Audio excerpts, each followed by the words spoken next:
오늘 삼각함수에 대해서 이렇게 쭉 설명을 해 들어갈게요. 첫 시간은 일단은 각의 재정의, 재정의에 대해서 해 나가겠습니다. 일단은 우리 이제 초등학교 때 각이라고 하는 걸 처음 배웠잖아요. 그게 이제 뭐 했어? 이렇게 생기니 요렇게 생긴 거 가지고 각을 이렇게 재었었잖아. 그죠? 각을 쟀죠. 뭐 대충 이렇게 생긴 거 각도기를 가지고, 그지? 네, 각이라고 하는 게 초등학교 때 어떤 식으로 정의가 되었는가, 뭐 물론 정의라고 따로 배우진 않았지만은 이게 벌어진 정도, 이렇게, 그지? 두 개의 반직선이 이렇게 벌어져 있는 정도, 요거를 각이라고 했어요. 벌어져 있는 정도를. 각이란 두 반직선이 벌어진 정도. 이렇게 해가지고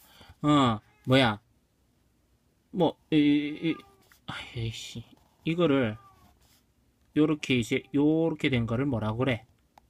180도 이렇게 얘기하죠. 하고 요렇게 180도의 절반 요거를 뭐라고 그래? 90도 이렇게 하죠. 직각. 90도, 180도 이거 편각, 직각, 그죠?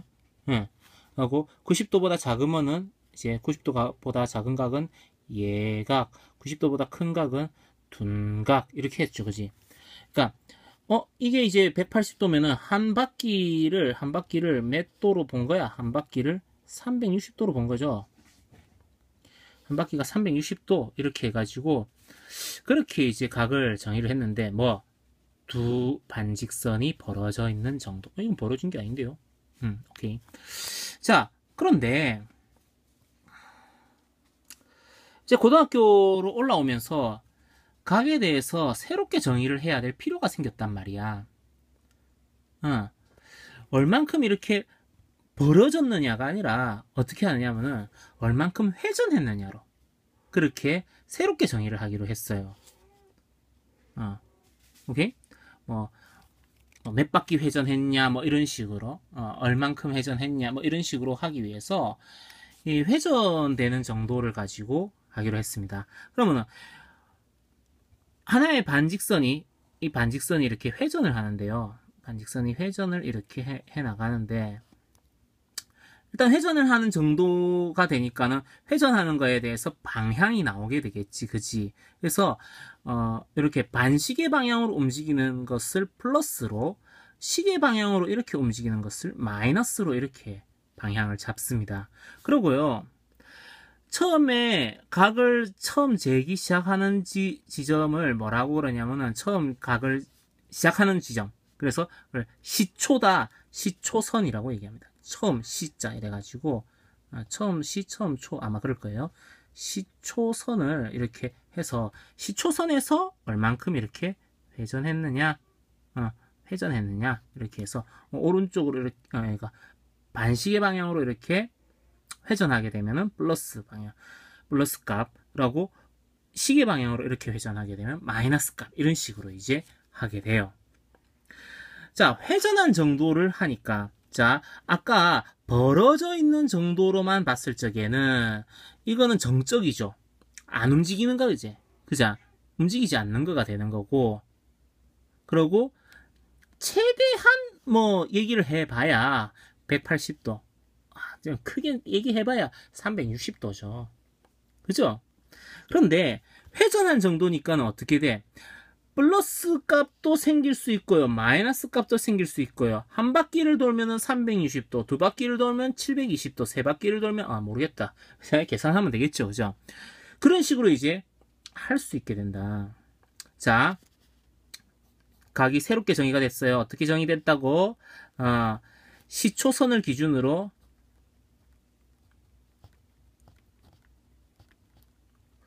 동경이라고 합니다. 움직이는 동자, 움직일 동자 써서 동경, 반직선이에요. 이 회전한 정도, 이거를 각이라고 이렇게 하기로 했어. 그러면 우리가 눈에 보이는 이것만 딱 봐더라도, 자, 이게 각이 요렇게 갔는지 아니면은 요렇게 갔는지, 지금 멈춰있는 상태로만 딱 봤을 적에는, 이렇게 갔는지, 아니면은 이렇게 갔는지, 아니면은 뭐 한 바퀴를 돌고 이렇게 갔는지 모르죠? 그죠? 모르죠? 그냥 딱 있는 상태만 보면은. 그죠? 그래서 일단 요렇게 이제 동경이 놓여져 있는 상태를 보고 그거에 대해서 각을 일반적으로 표현하는 방법, 그거를 뭐라고 그러냐면은 일반각이라고 그래요. 일반각이라고 합니다. 자, 이 시초선에서 여기 거의 대부분은 X축의 양의 방향을 시초선으로 잡습니다. 자, 시초선으로부터 요렇게 이제 회전되어 있다고 봤을 적에, 놓여져 있는 게 이렇게 회전되어 있다고 봤을 적에 이 각을 내가 알파라고 둘게. 알파. 이걸 특수각이라고 합니다. 자, 일반각 세타라고 하는 것은요,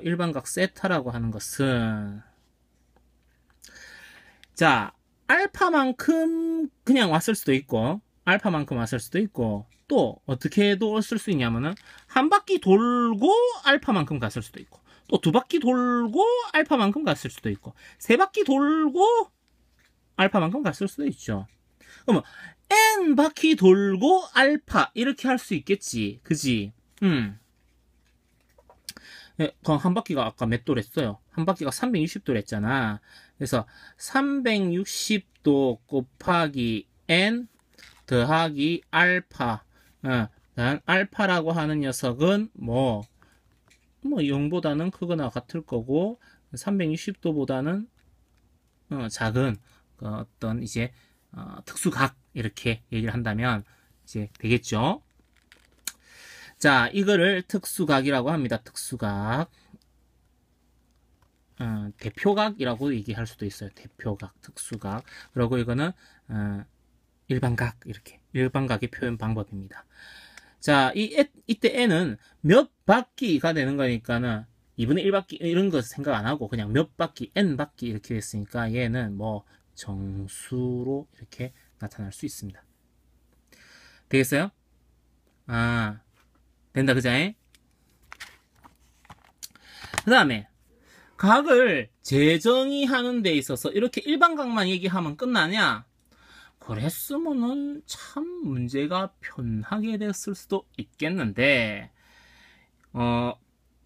새롭게 정의하는 것 중에 식을 좀 더 간단 명료하게 하기 위해서, 사실은 미분적분을 좀 간단하게 하기 위해서예요. 어쨌든 식을 좀 더 간단하게 하기 위해서 새로운 각의 표기법을 도입을 합니다. 자, 이렇게 몇 도, 자, 한 바퀴를 360도, 요 직각을 90도, 반바퀴를, 평각을 뭐 180도 이렇게 놓는 거를 뭐라고 그러냐면은 60분법이라고 그래요. 60분법. 발음 조심해야 되겠대, 그제? 60분법이라고 그래. 왜 60분법이라고 하는데요? 이름이 있어요. 이유가 있어. 1도를 60등분 해가지고 60분 이렇게, 또 1분을 60등분 해가지고 60초 이런 식으로, 왠지 시계랑 비슷하다, 그제? 사실은 이거가 60분법이 어디에서부터 출발한 거냐면은 고대 메소포타미아 문명에서 처음으로 출발을 해요. 메소포타미아 문명. 거기가 원래 60진법을 사용하는 동네거든. 그러니까 생각해봐봐.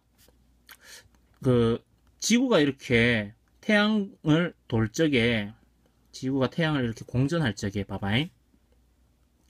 1년에 한 바퀴 돌죠. 1년에 한 바퀴.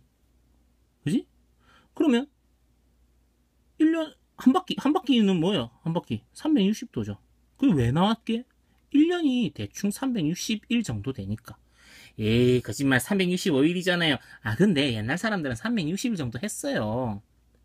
그렇게 해가지고, 그거를 하나의 단위로 했고, 360이라고 하는 것을 하나의 단위로 했고, 그리고 60이라고 하는 것도 하나의 단위로 했죠. 알고 있죠? 메소포타미아 문명에서는 60진법이라고 하는 걸 사용했다고. 60만큼 넘어가면은 위에서 단위가 하나 더 커지는 거. 그래서 시계도 보면은 시계도 60초가 1분, 60분이 60분이 뭐가 되죠? 1시간이죠. 1도 말고. 자, 이렇게 했었는데, 요러한 그 사고 체계하고 전혀 다르지 않게 똑같은 근원에서 이렇게 각이 출발했다 이거야. 오케이? 근데 뭐 수학의 신이라도 있어서, 응? 무슨 우주를 관장하는 신이라도 있어서, 야, 한 바퀴는 360이라고 정해! 이렇게 한 거 아니잖아요. 그치? 그렇게 정한 거 아니거든. 그냥 인간이 임의로, 이거는 굉장히 임의적인 거예요. 임의적으로, 임의로 한 바퀴를 360이라고 얘기를 한 거거든. 뭐, 그거는 뭐 역사적인 이유도 있겠지. 메소포타미아 문명 같이 이러한 이유 때문에. 그러니까 그렇게 했는데, 이거는 뭐라고? 인간의 역사성이나 또는 이제 자연 환경이나 강의가 산으로 간다 자꾸. 뭐 하여튼 그런 거에 의해서 생겨난 개념이 60분법이라면 한 바퀴를 360도로 잡고 막 이렇게 하는 것이 60분법이라면 오로지 수학 그 자체만으로 각을 정하자라고 하는 그러한 정의 방법이 생겨났다 이거야. 그거를 뭐라고 그러냐? 자, 보세요. 부채꼴에서 호의 길이라고 하는 게 물론 반지름이 일정할 적에 반경이 일정할 적에 부채꼴에서 호의 길이라고 하는 게 뭐에 비례해? 각이 비례하지. 각의 중심각에 비례하죠. 각과 호의 길이가 비례하더라. 그럼 이거를 가지고 호의 길이를 이용해서 뭘? 각의 크기를 정의할 수도 있는 거죠. 그건 굉장히 인간의 역사성이라든지 자연환경과 관련해서는 전혀 관계없이 오로지 수학 그 자체만으로 출발했다. 그자? 그러면 자, 봐봐. 호의 길이가 꼭 각에만 비례하나? 아니죠. 뭐에도 비례해? 요거 반경에도 비례하지, 반지름. 자, 그래서 호의 길이를 어떻게 정의를 하게 됐냐? 호의 길이가 반지름에도 비례하고 각에도 비례하니까요. 그죠? 호의 길이는 무슨 말인지 모르겠나? 반지름을 길게 하면 호의 길이도 길어진다 이거야. 반지름을 작게 하면은 호의 길이도 작아지죠. 각을 길게 하면 각을 크게 하면은 당연히 호의 길이도 커진다, 그죠? 길어진다. 그래서 어쨌든 호의 길이를 우리가 L이라고 합시다. 호의 길이를 L. 반지름의 길이를 R이라고 합시다. 각을 세타라고 합시다. 그러면은 자 보세요. 호의 길이 L을 어떻게 정의를 하느냐? 호의 길이를 정의하는 건 아니지만 어쨌든 호의 길이를 세타 곱하기 R로 이렇게 만들어 버렸습니다. 그냥 비례하는 걸로만 곱하기 한 거야. 세타 각에도 비례하고 반지름에도 비례한다 이거야. 그렇구나. 그러면 세타라고 하는 이거는 각은 어떻게 정의될 수 있다? 반지름분의 호의 길이로 정의될 수 있겠다. 타당하지? 타당합니다. 이거는 전혀 인간의 역사하고는 관계가 없는 오로지 수학 그 자체만의 정의예요. 그죠? 아주 타당합니다. 자, 그러면은 어떻게 되니? 그러면 어떻게 되냐면은 한 바퀴 말고 반 바퀴가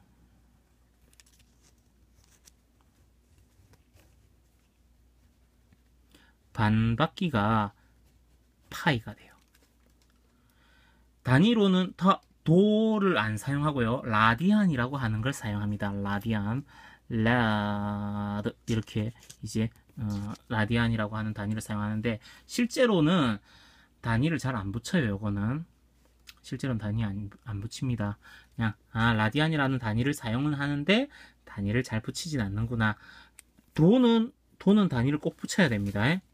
자, 아무튼 반바퀴가 파이 라디안이에요. 파이 라디안. 그리고 그럼 이제 직각은요?